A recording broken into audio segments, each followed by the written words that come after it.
Nasubukan mo na bang magluto ng sinigang na pata na may puso ng saging? Kung hindi pa, para sa iyo ang video ito. Dahil dito ay magluluto tayo ng sinigang na pata na may puso ng saging. Simulan natin ating pagluluto. Mayroon nga tayo ditong pata ng baboy. Ang ginagawa ko lang dito ay nilalagyan ko ito ng lawang dakot nga ng asin na aking inilalagay dito. Maglalagay na din ako dito ng sibuyas. Hiniwa ko lang ito. Sasamahan ko na din itong bawang. At nitong ating 2 pirasong kamatis. Medyo mahal nga yung kamatis ngayon kaya 2 piraso lang yung aking inilalagay. Naglagay na din ako dito ng buong paminta. At dito sa parte ito ay lalagyan ko na ito ng tubig. Sa tubig naman ay sapat para makapagpalambot nitong ating pata ng baboy. Papakuluan kasi natin ito ng mga 1 hanggang 2 oras o hanggang sa lumambot itong ating pata ng baboy. Pero kung may pressure cooker kayo, mas maganda, mas mabilis kayong makapagluto.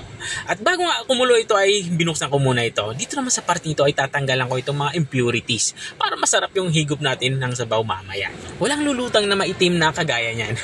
At matapos ko nga matanggal itong lahat ng impurities ay hinalo ko na ito. At muli natin itong tatakpan. Dito naman ay magsisimula na tayo magbilang ng hanggang 2 oras o hanggang sa lumambot itong ating pata ng baboy.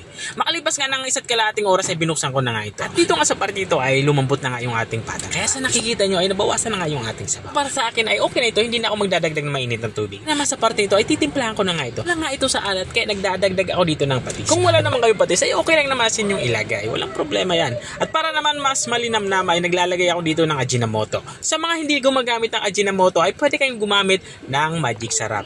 Walang problema yan. At dahil nga patapos na tayo sa ating pagluluto, ilalagay ko na itong ating gulay. Meron nga tayo ditong puso ng saging. Bali, hiniwa ko lang ito sa tamang laki.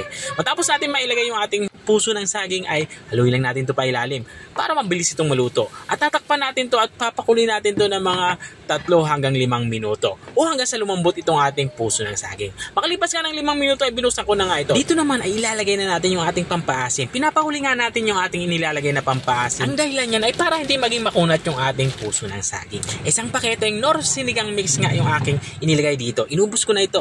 At dahil nga sinigang yung ating iniluluto, maglalagay tayo dito ng siling haba o siling panigang. Matapos natin mailagay ito ay takpan natin to. Isimmer lang natin to ng mga 2 hanggang 3 minuto. Luan lang yung ating inilagay na siling haba. At makalipas nga ng 3 minuto ay binuksan ko na nga ito. Dito nga ay pwede na natin i-serve itong ating ulam pananghalian. Lutong-luto na ito kaya kumuha ka na ng kanin at sabayan mo na akong kumain. Ito na nga yung ating sinigang na pata na may puso ng saging. Kung nakarating ka hanggang dito sa dulo ng aking video, maraming salamat sa panunood. At kung nagustuhan mo naman yung bago nating recipe ibinahagi, baka pwede mo naman to i-share. O siya, hanggang dito na lang ako. Kita-kita ulit sa mga susunod kong mga videos.